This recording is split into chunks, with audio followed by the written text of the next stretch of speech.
Senhores, bom dia.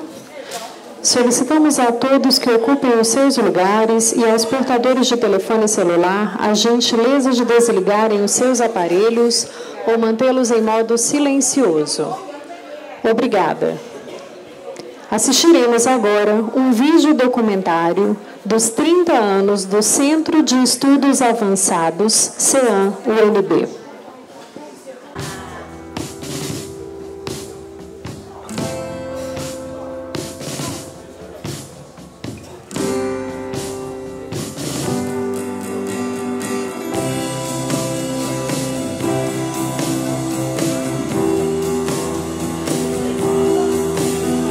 Os anos 80 foram marcantes na história do Brasil.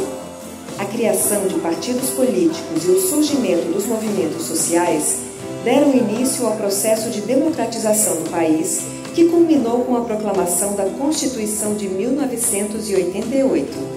Falando ao Brasil, declaro promulgada o documento da liberdade, da dignidade, da democracia, da justiça social do Brasil. Que Deus nos ajude que isto se cumpra.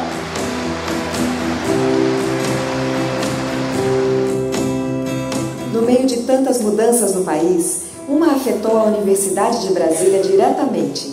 O que parecia ser uma gota em meio ao mar de transformações trouxe à vida o sonho de Darcy Ribeiro: a implantação da multidisciplinariedade nos cursos da UNB. Em 29 de abril de 1986, foi criado o Centro de Estudos Avançados Multidisciplinares, CEAM, a partir da ideia que constava no programa de gestão do professor Cristóvão Buarque, reitor da UNB à época. A eleição para reitor, naquele momento, para a maior parte da comunidade, era simplesmente pela redemocratização. Essa é a verdade. Era sair da tutela militar, que nós tivemos por 17 anos, diretamente lá com o reitor Almirante, e também no clima da ditadura militar. Mas para mim não era só isso. Eu tinha na cabeça a ideia de uma nova universidade que o mundo precisa. Eu sou convidado pelo reitor Cristóvão Buarque para implementar algumas das ideias fundamentais, uma das ideias que ele tinha, que era a criação de núcleos temáticos na universidade. Ele me convida para que eu me fizesse cargo dessa tarefa, que tinha implicações do ponto de vista de conhecimento, a forma de como a gente produz o conhecimento, e tinha impacto também na administração da universidade, na parte de gestão da universidade. E alguns meses depois que o professor Cristóvão Buarque entrou como reitor, nós começamos a discutir a criação de um espaço em que a multidisciplinaridade deixasse de ser uma retórica para ser uma ação, uma realidade. Então foi criado o CEAM. Nos primeiros meses do CEAM, foi ele anexado ao decanato de pesquisa e pós-graduação. Então, como eu era o decano de pesquisa e pós-graduação na época, eu fiquei muito envolvido nos primeiros passos do CEAM. E a ideia era reunir professores, pesquisadores e estudantes dentro de um tema e que esse tema fosse desenvolvido numa abordagem multidisciplinar. Logo em 1986, já tínhamos constituído 5 núcleos temáticos. Um deles foi o núcleo que eu passei a coordenar, que foi o Núcleo de Estudos Urbanos e Regionais, mas até lá, durante, acho que uns 14 meses, nós discutimos toda a parte epistemológica de como é que seriam os núcleos temáticos, não é? Então, o núcleo da Amazônia, o núcleo da habitação, todos no sentido, né, de ver cada tema de uma maneira inter e multidisciplinar com profissionais de diferentes áreas da UNB. E a universidade, como país, se reencontrava com a democracia e com aquilo que é o sentido mais elevado da condição universitária. A liberdade de cátedra, a liberdade de crítica, a escola livre, a escola capaz de pensar-se e pensar o mundo. E o outro desafio, a outra interpelação, era de natureza epistemológica. O CEAN, ele sempre teve uma resistência muito grande das pessoas, porque as pessoas estão acostumadas com uma só disciplina. O historiador faz história, o geógrafo faz geografia, o físico faz a física, e assim por diante, né? Então as pessoas dizendo, esse pessoal está querendo misturar, eu vou perder a pureza da minha ciência, né? Então nós criamos núcleos temáticos. Isto é, em vez de ser a matéria, a gente fazia um problema. As temáticas estratégicas problematizadas pelos núcleos do CEAN nos primeiros anos foram pautadas pelos professores da área dos direitos humanos, das questões urbanas e regionais, da América Latina, das políticas públicas e sociais, da saúde, educação, bioética, dos estudos amazônicos e agrários e dos estudos estratégicos e da energia. E assim o CEAN se desenvolveu. Os professores de diferentes departamentos se uniram para estudar problemas e temas nacionais e internacionais importantes. No começo, eram 11 os grupos temáticos, também chamados de núcleos fundadores. Em 1987, esse número subiu para 16. Atualmente, são 29 núcleos temáticos e 2 programas de pós-graduação. Agora, o centro é organizado da seguinte maneira.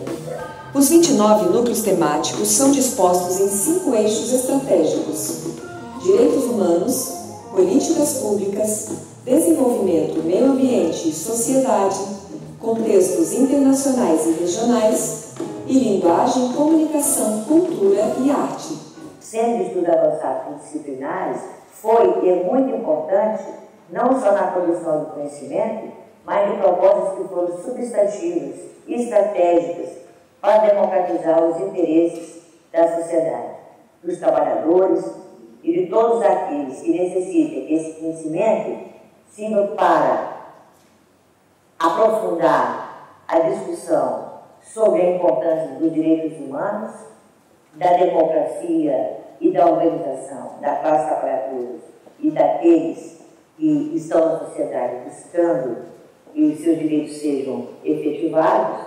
Então, o fato de a gente construir um conhecimento pautado na correlação de força política da sociedade civil significa que nós estamos democratizando o conhecimento das universidades públicas federais. Após o seminário estratégico, março de 2017, o CEAN atualiza seu regimento interno, explicita sua diferenciada política no interior da UNB. Inicia um processo de consolidação de seus objetivos inovadores e se renova sem abdicar de seu projeto original. O eixo de direitos humanos é composto por 7 núcleos temáticos. São eles: os de estudos da paz e dos direitos humanos, da infância e da juventude, de pesquisa sobre a mulher, estudos da terceira idade, da diversidade sexual e de gênero, da violência e segurança e estudos afro-brasileiros. Então, gostaria muito que a universidade pudesse refletir essa pauta dos direitos humanos e da paz. E o nosso núcleo seguiu esse caminho de estruturar uma proposta onde nós passamos a trabalhar na promoção, defesa, difusão, reparação dos direitos humanos e a denúncia das violações. Sem direitos humanos não há direitos da mulher. Então, se tratando de mulheres, também os estudos e a preocupação do NEPEN atingia a sociedade toda, porque é uma das categorias subalternas que está em todas as classes, está em todas as raças, está em todas as etnias.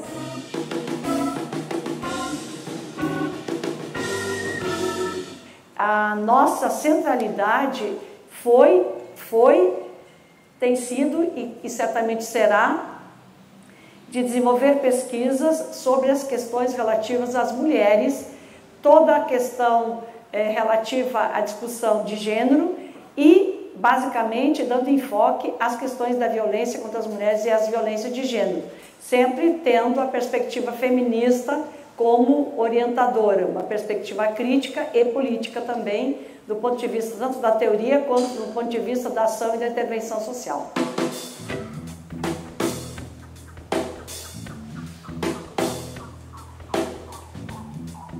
Na verdade, discutir a temática racial é de extrema importância nesse Centro de Estudos Avançados Multidisciplinares, na Universidade de Brasília, mas extrapola o âmbito dessa instituição.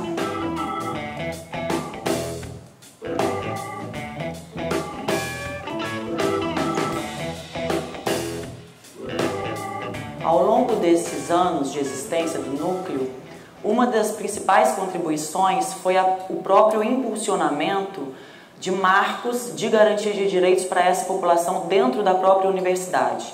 Então, o núcleo ele esteve envolvido no processo de articulação do grupo de trabalho Homofobia, do qual se desdobrou o programa de combate à LGBTfobia da UNB, né, que foi tornado oficial como uma resolução da reitoria em 2012. O NEPT tem a sua importância dentro do CEAM, e não só para o CEAM, mas para a universidade, para toda a sociedade, porque ele vai trabalhar com as questões do envelhecimento humano. A gente sabe que no mundo está havendo um rápido aceleramento, né, no crescimento de idosos, e aí por isso que a gente precisa aprender um pouco mais sobre esse envelhecimento. A gente precisa estar preparado para poder, né, saber o que fazer com essas pessoas idosas, não só no campo da saúde, mas na parte econômica, social. Os núcleos temáticos aqui do Centro de Estudos Avançados Multidisciplinares da UNB. E a temática do nosso núcleo, como o nome já indica, é a defesa dos direitos das crianças e dos adolescentes.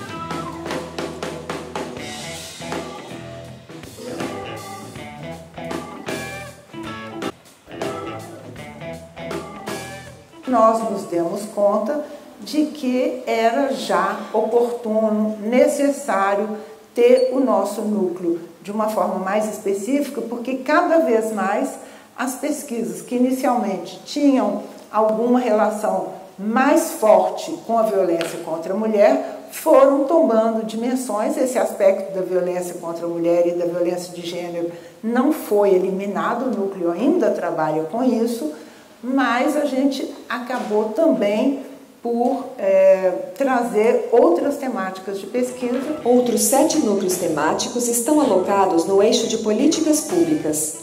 São eles os de estudos e pesquisas em políticas sociais, saúde pública, observatório da juventude, gestão governamental, acompanhamento das licenciaturas, habitação e promoção da saúde.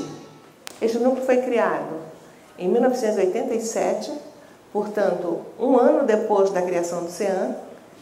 Ele está fazendo agora 30 anos, e ele se constituiu em torno da temática da política social. E o que é isso? A política social, ela é um tipo ou uma espécie do gênero política pública. A política social é uma política pública. Assim como a política econômica é uma política pública, a política social na área social é uma política pública. Só que no NEPO nós entendemos o termo público não como sinônimo de estatal. É sinônimo de todos, como vem do latim. Público, em latim, significa de todos. Portanto, é uma política que compromete tanto o Estado quanto a sociedade no seu movimento, nas suas organizações. No CEAM, a questão das políticas públicas tem nos permitido aproximar áreas de interesse como educação, saúde, serviço social. E nessa oportunidade de encontro dessas áreas específicas, né, disciplinares específicas, nós temos feito um trabalho, vamos dizer, inusitado para os domínios da universidade, ainda muito disciplinar, que é fazer acontecer o encontro de conhecimentos, né? Um encontro de saberes de diferentes áreas. O Núcleo de Pesquisa e Políticas Públicas ele tem um caráter multidisciplinar. Ele é direcionado para diferentes áreas, ele é multidimensional. Nós temos professores de várias áreas da universidade, da ciência política, da sociologia, das engenharias, da tecnologia, inclusive da música. E o nosso propósito é realizar estudos de caráter acadêmico, mas que tenham uma amplitude, uma abrangência maior do que aqueles estudos que os diferentes professores e pesquisadores possam realizar dentro das suas próprias instituições ou dentro das suas unidades acadêmicas. O nosso propósito principal é articular as políticas públicas, as produções ligadas às tecnologias educativas, assistenciais e de gestão, nessas duas grandes linhas, que é educação e promoção da saúde.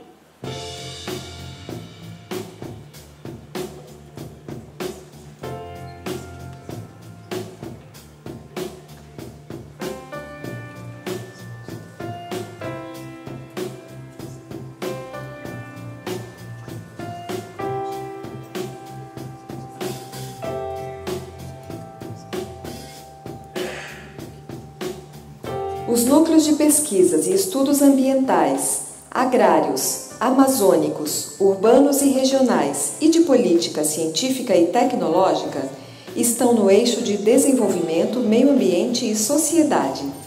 O Núcleo de Estudos Amazônicos foi criado em maio de 85, né? Precisamente o marco é dia 14 de maio e formalizado no mês seguinte. Conta atualmente com cerca de 20 professores, pesquisadores. A relação com o núcleo são diferentes, né? Mas nós temos atualmente 6 professores, são professores voluntários, e os demais professores que atuam na Amazônia. Porque a filosofia do CEAN é estudar o problema, não é estudar a questão específica. Um exemplo típico que a gente dá é que não se estuda aqui nutrição, estuda-se aqui a fome. Se não fosse o CEAN, não teria disciplina agricultura alternativa. E aí a pergunta vem, foi importante? É importante? Eu acho que sim, porque a universidade é um ambiente de discussão, é um ambiente de pontos e contrapontos. E se não tivesse o CEAN, não teria um contraponto.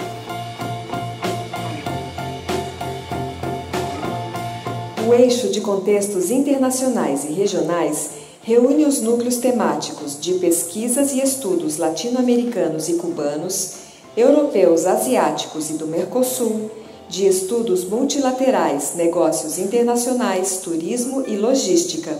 Sou uma das fundadoras do Núcleo de Estudos Cubanos, há 22 anos fundada aqui na UNB, e a minha história também se confunde um pouco com a história do CEAN, e me motivou desde o início a vinda para o CEAN. Eu entrei na universidade em 1987, um ano depois de criar o CEAN, e me incorporei em seguida, poucos anos depois, ao NEPOS, do qual eu faço parte também. Então essa motivação foi gerada também por essa multi e interdisciplinaridade que existe no CEAN. E essa vocação de se relacionar também com a sociedade civil. Nosso objetivo aqui nesse núcleo é monitorar diversos acordos internacionais ou ações nacionais que o Brasil faz, mas que são também levadas a cabo no exterior. Por exemplo, nós temos um projeto de acompanhamento da qualidade da educação. No Brasil, nós chamamos de IDEP, mas fora do Brasil existem outros indicadores de outros países acompanhados e monitorados pela OCDE que fazem a mesma coisa. Então, com isso, nós conseguimos, dentro do nosso núcleo, acompanhar o desenvolvimento dos indicadores de qualidade da educação no Brasil e, ao mesmo tempo, nós temos condições de comparar com os indicadores de outros países. A ideia é, se não no primeiro, mas no segundo semestre de 2018, realizar uma jornada de estudos americanos em colaboração com outros núcleos do próprio CEAN, a própria existência de um órgão como esse na Universidade de Brasília reflete, né, a política da diversidade, do diálogo, do debate, né, permite sair um pouco, muitas vezes, da rotina a que os departamentos, institutos, faculdades, né, vão incorporando ao longo do tempo.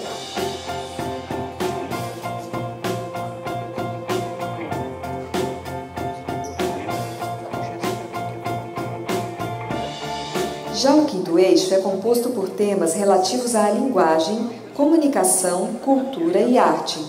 Engloba os núcleos temáticos de estudos de linguagem e sociedade, mídia e política, estudos clássicos e cultura, oralidade, imagem e memória. Se alguém perguntar qual é a relevância desse eixo temático para o CEAN de um modo mais amplo, seria possível dizer que a linguagem é transversal a todos os outros eixos temáticos, já que a gente não poderia jamais pensar a sociedade sem linguagem. Então, pensar qualquer um dos outros eixos temáticos, seja os estudos regionais, seja a questão das políticas públicas, todos os problemas da sociedade envolvem linguagem, e eu estou me referindo aqui à linguagem como discurso, não à linguagem como língua, mas à linguagem como um potencial de significação que ordena, permite e constrange todas as práticas sociais. Então, eu diria que é inescapável a relevância dos estudos de linguagem e comunicação no escopo do Centro de Estudos Avançados Multidisciplinares.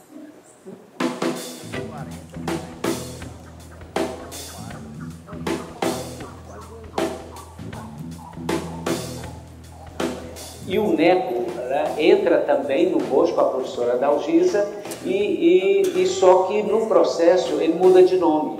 Ele deixa de ser a pesquisa só voltada para o Centro-Oeste e passa a se chamar Núcleo de Estudos da Cultura, Oralidade, Imagem e Memória, porque aqui se transformou num espaço, não é, em que a gente discutia oralidade, discutia memória, se discutia cultura, e aí não fica restrito a uma região física. A gente estava discutindo temas que são universais.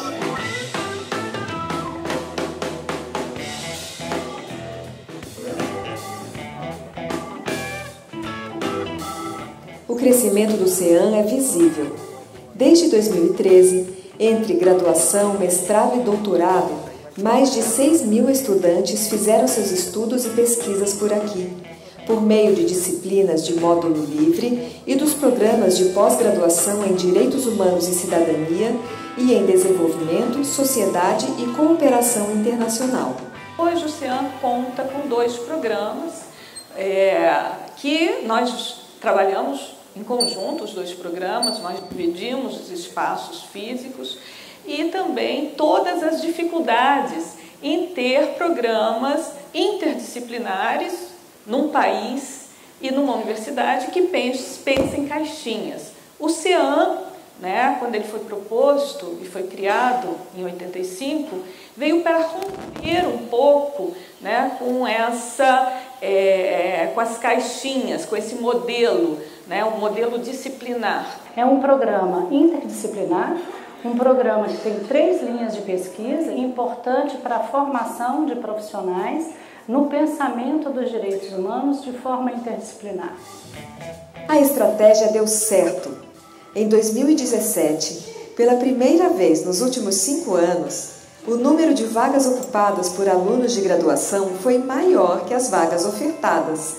Já a pós-graduação recebeu mais de 140 estudantes só neste ano. Sou Paula Soria, sou ex-aluna do CEAN.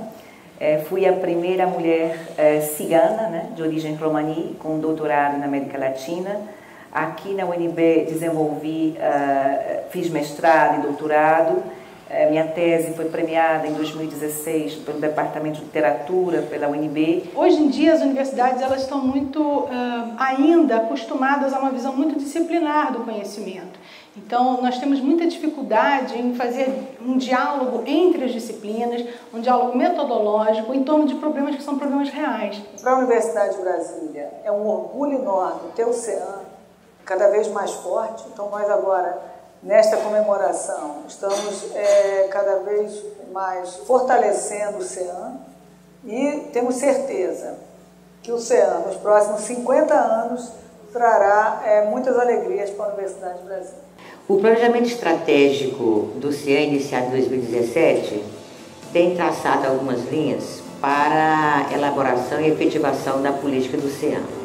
Outro passo importante desse planejamento é a atualização do nosso regimento, documento importante para reorganizar a nossa ação nessa gestão atual.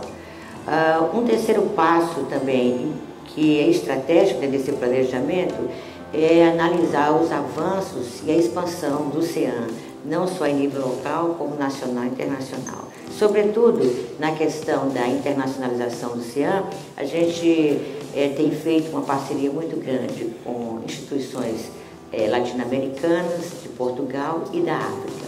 Então, esse conjunto de ações tem demonstrado a importância do CEAN enquanto um espaço formativo, criativo e crítico, no sentido de uma educação voltada para um diálogo forte com a sociedade, defendendo a ciência como um direito humano. Contemporâneo da redemocratização da UNB, o CEAN contribuiu para horizontalizar o processo de produção de conhecimento, de diálogo entre os saberes, com a configuração de uma extensão qualificada da presença social da universidade e também a promessa epistemológica ao introduzir de forma bastante consistente o requisito da interdisciplinaridade no modo de conhecer da universidade. Entretanto, professora Maria Lúcia, quais são as questões emergentes com as quais o CEAN tenha que se pôr em interação no futuro imediato e no futuro mais longínquo? Sobretudo, o CEAN precisa fortalecer a perspectiva multidisciplinar, interdisciplinar e transversal, tendo como referência a questão dos direitos humanos, do desenvolvimento e da cidadania, construindo efetivamente processos de internacionalização que se faz por meio da articulação com organizações nacionais e internacionais, que possa gerar programas, ações e projetos que vão subsidiar as políticas públicas, o legislativo, a sociedade, tomando essa materialidade como uma expressão maior da democratização da sociedade e do conhecimento.